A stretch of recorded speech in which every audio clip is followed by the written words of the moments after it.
Good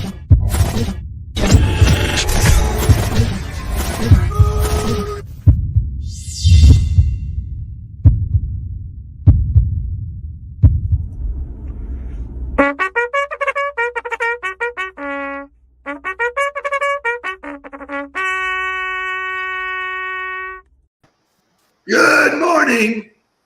Yeah, we have a new Nudelberg.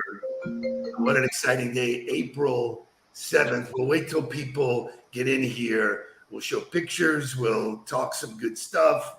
We have good music. As always, we will have an amazing piece of content about being resilient.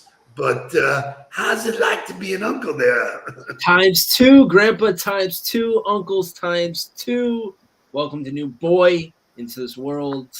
Congratulations to Mark and Gabby. We are overexcited, exuberant, and all the other great things. So the cool thing was that he created this list, and last night everybody was checking in with them, and they had not had any movement.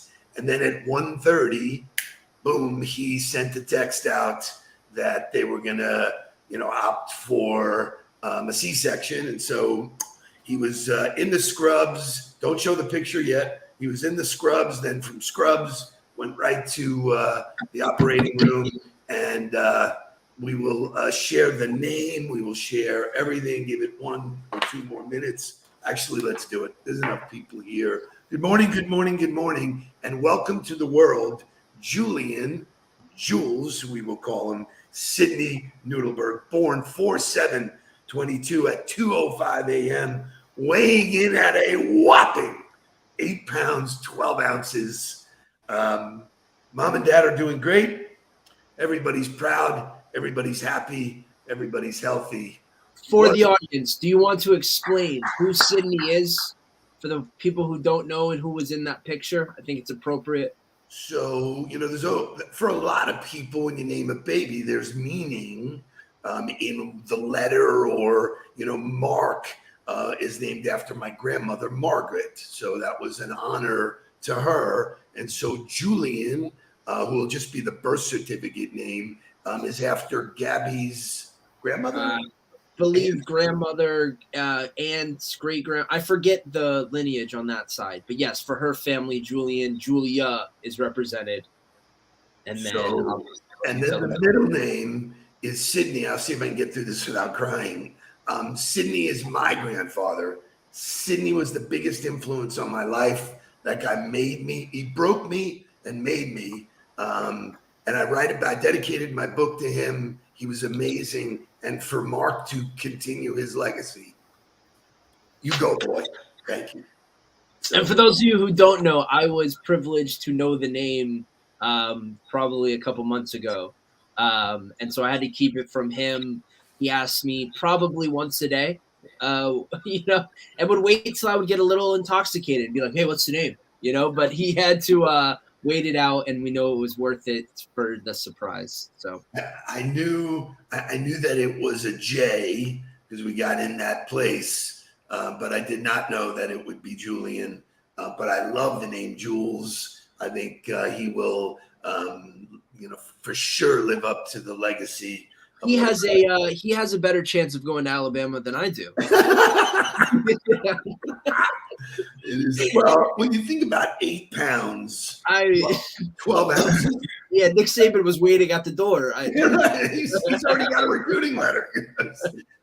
You have a letter of intent sitting right in the papers right there. So obviously a fun time. We are changing things up, and instead of wake-up music, we have something better that's dedicated to the boys.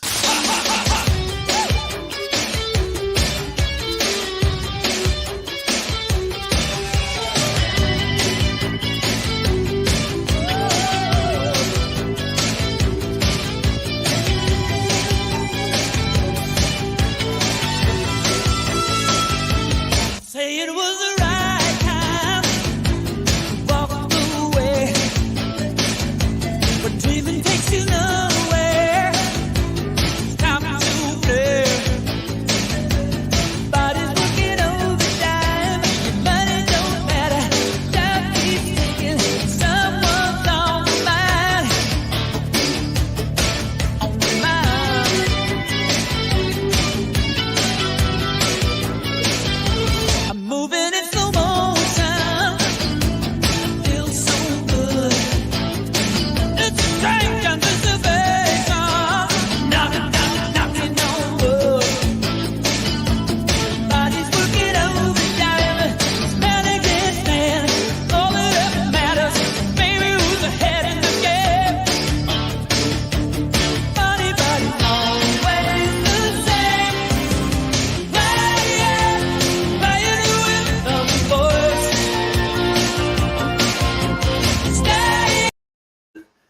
That could actually be our theme song right there.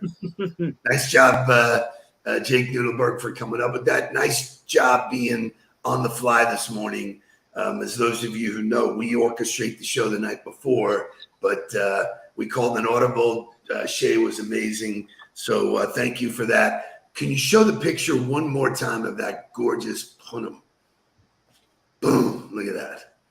Incredible, incredible. There was another picture of just the baby. I don't know if you can set that one up, Shay. That would be great to show just the size of this. I don't think I got that one.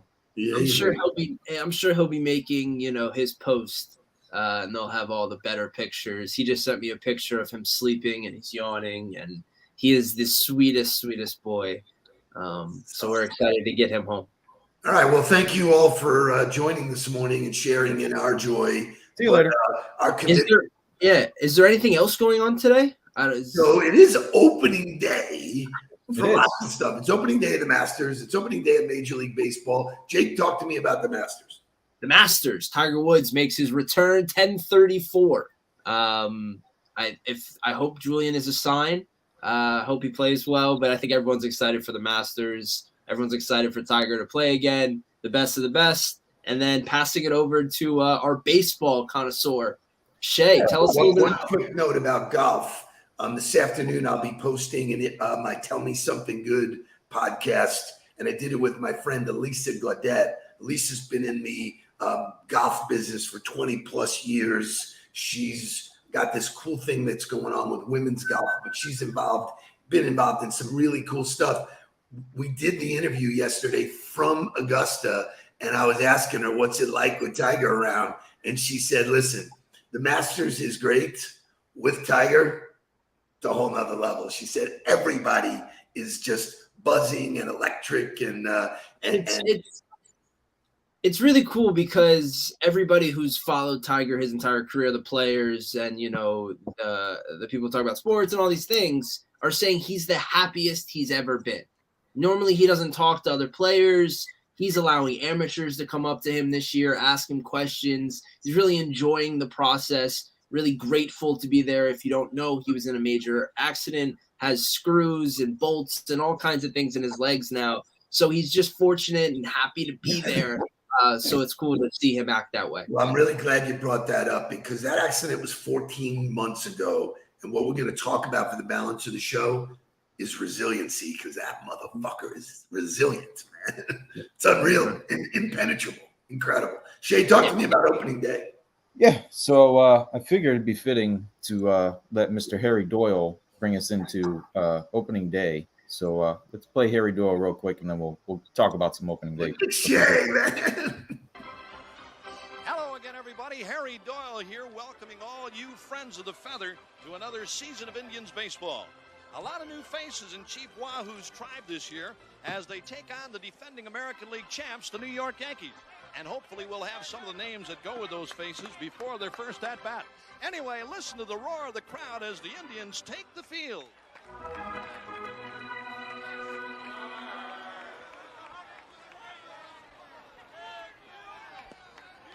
Yes, sir, they love this club here in Cleveland. Just a reminder, fans, about Die Hard Night coming up here at the stadium. Free admission to anyone who was actually alive the last time the Indians won a pennant. There's resilience. That's best. It's bad because I see the Marlins. I see it's the same team. Super funny. Shay, you got a couple of opening day stats you want to throw at us? Yeah, so first of all, these are the games. One of them already has been postponed just due to weather. Yankees and Red Sox were supposed to kick off tonight, which is always a heated rivalry. But these are the games that'll open us up today. But in case you did not know, Jackie Robinson broke the color barrier on opening day. The Bob Feller threw the first and only no-hitter on opening day back in 19. Only one on opening day, man. Pretty cool. Yeah.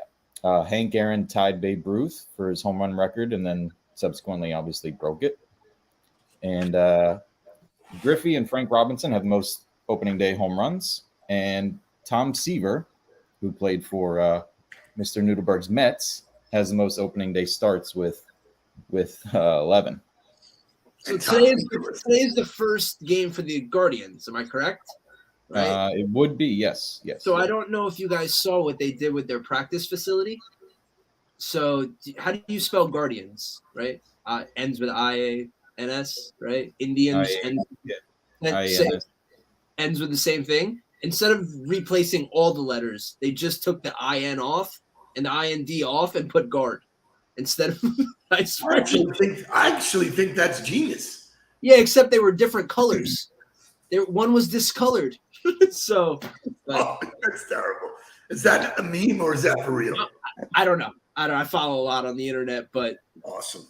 So all of these examples of resilience that are around us, thought we'd focus on resilience. We talked about Colin Powell yesterday. When you're in war, when you're in business, you gotta be resilient. You are gonna have tough times. So Katy Perry is gonna kick us off with some motivational music. Then stick around. We're gonna talk what is resilience and the 10 best ways to build it.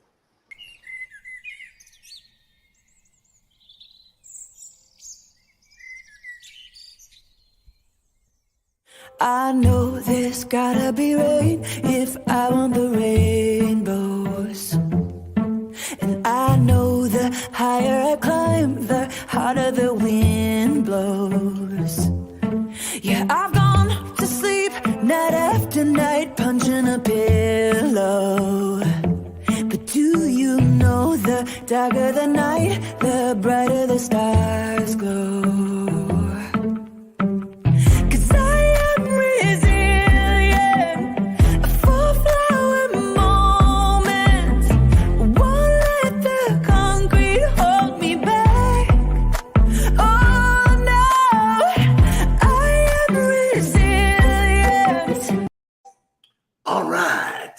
So let's understand what resilience is. Give me Wikipedia.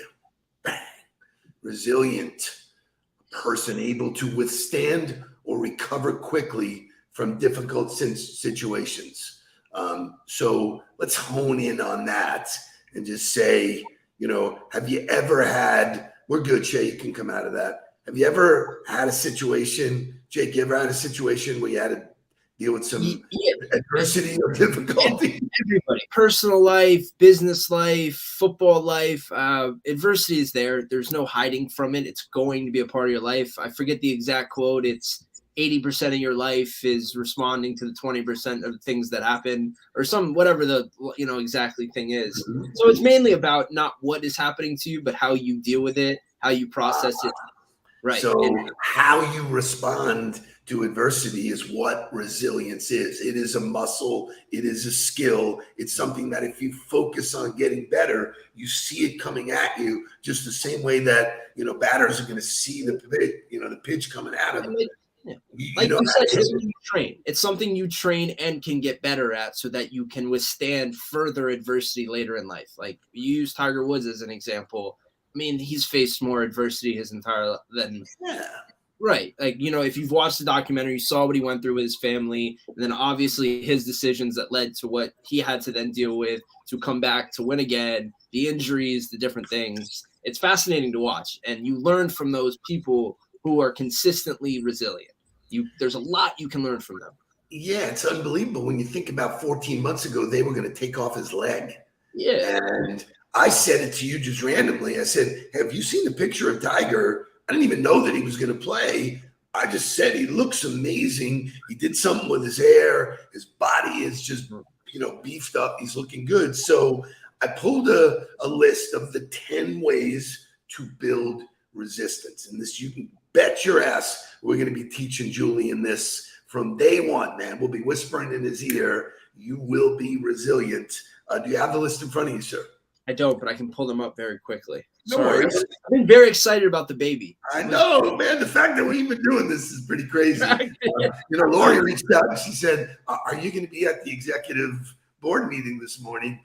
And I said, yes, it's an obligation, man. Got to do it, man. So while you're looking, shout out to Chris Pollock, friend of the firm, just a great dude, client of GOTB. and he will be going to his 30th opening day. Let's go Yankees. I used to take everybody to opening day for the Marlins, and I just candidly lost interest. It would be like a real field trip if we went down there. Right. So do you have the list? I do. I'll start with number one. Number one is when something happens to you and you find a sense of purpose in it, it fuels you to get better. One of the stories they talk about is a Candace Lightner. Candace Lightner, basically, a drunk driver killed her 13-year-old. She invented Mothers Against Drunk Driving. Heather Geronimus has really involved. She's been on my podcast. She's a big fan of the show. So when you find purpose can be turned around and fueled to build resilience. Number two, believe in your abilities. And I think when adversity hits, you kind of start to feel sorry for yourself. That's immediately where I go when I hear that. You start to, oh, poor me, why is this happening to me? Rather than focusing on what you're good at, what you believe mentally, and what you stay true to. And I think in those times, it's really training yourself to focus on those things rather than the bad, and training your mind to not go down that dark path, because that's when you get lost. So do me a favor and share the story 2020 when you were there and you watched the last client call me and say, we got to shut it down. We don't know what the future holds. So basically went to zero revenue. Right. You were there, you saw it. So that was a good example for you to see of resilience. Right. Just believing in your ability and talking about you, especially like you believe what you're teaching is, works. Like you believe in the product, you believe that you can help people at your core. And so you built the new business plan, focused on people, not focused on you, doing what you do well. And sure enough, we rode through the adversity because of that. And it's fascinating. I think you pull from those people when you watch them do it. It inspires you to, okay, well, if he can do it, I can do it a little bit, or really well said. You should think that way, because if someone else can do it, you can do it. I've always thought that. And that's why I use the hashtag leaders lead, because there's always someone who you go, that guy looks like he knows what he's doing. That gal, I'm going to follow them, because now I used to tell people, listen, they would follow me into a burning building. Once we got in the building, you're on your own, dude. I was like, but the idea that I did believe in my capabilities, I love. This could go to resilience, to all the parts of building a strong, presence. Build a strong social network. We have the tools to do it now. You can sit at your desk and add 5 quality people to your network. So it's important to have people you can confide in, a network of people who are there pushing you, all of that, And so during the pandemic, it proved people who had a strong network, it lifted them through. We built this huddle on the premise that you need to have a good social network, whether times are good or times are bad. This is a social network, and one that proves incredible for us. There's so many people talking about it. So just crazy. Right. And when times do get bad, you need other people. You can't stay alone in your thoughts. You will get lost in them. I think we can all attest to that. And that's really where the mental health thing comes from. I think there's a lot of lonely people during the pandemic. And so the more people you confide in, you have true relationships with, can share your real thoughts, the better you are long term. Number 4, embrace change. I go back to the curveball analogy that we use and have used my entire life. You're going to have a changeup thrown at you. You're going to have a curveball thrown at you. You don't know where it's going to land, in the mid or around the mound and around the plate, And so you got to learn to hit them. They're coming. You don't know. And it's something that we've prided ourselves on our entire lives, is don't get down on it. Just embrace it and move through it. I'm super proud of you, because I wasn't going to feed you that line, but you lived off that. That's been your fuel. That accounts for all of this. You had some adversity, you fueled it, you got yourself strong, you learned how to be independent, and you did definitely learn how to hit a curveball. Number 5. Real quick, I do love the grandpas. So now we have the 2 grandpas in here, or with their, there's more, but with our family, there's 6 grandpas. But it's good to see, and it's good to, we're all happy, and he's coming from YouTube, which I find fascinating. He's one of the few. So yeah, unless there's a tragedy and LinkedIn goes down. Yeah. So number 5, be optimistic. Duh. That's where we talk about energy vampires. Number 6, nurture yourself. We talked about R&R in terms of, recommendations and referrals, but you do need to rest and relax. You got to recover. Number 7, develop problem-solving skills. That's one of those soft skills that they don't really teach you, but being flexible to do that, right? To understand something, say, hey, we got a problem. What are we going to do? Not, oh shit, the world is ending. You want to take us through the last 3 and then take us home? Yeah.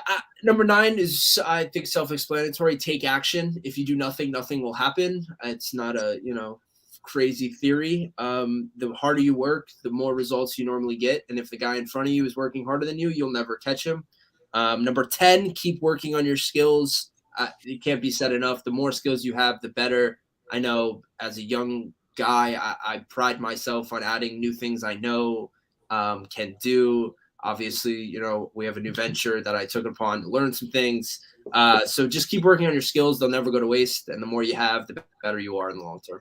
You're going to let that fastball go by and not say what you're doing, or you'll wait for a special announcement. You did get trained. You did learn something. Yeah. You did start a new venture that is going to kick some ass. Yes. You want to wait? Yeah, let's wait. Today's the baby and opening day. There's enough to announce. So I like your patience. I like your style. So no matter what, the most successful people in life are the most resilient, because there isn't anybody who's not getting some shit thrown at them. It just happens. It happens in business. It happens in personal, unexpected. Wow, boom. And so hate to use the Rocky thing, but you're going to get hit. You're going to go down. It's about how many times you get up, and being resilient is super powerful. Shay must have a word. No, I was just popping in to wish everybody time is up. That was the That's it. We had a great time. We're going to smoke some cigars. We're going to celebrate. You'll continue to see pictures from Mark, pictures from us. Tomorrow it's Friday. Big shout out to the Nudelberg sitting across from you. You have been a great co-host. Love doing this with you. Thanks for the note. All good shit. Get out there, kick some ass, and get down to business. Please don't worry about me. I'm about to let my heart speak. My friends keep telling me to leave this. So let's get down to business. Let's get down to business.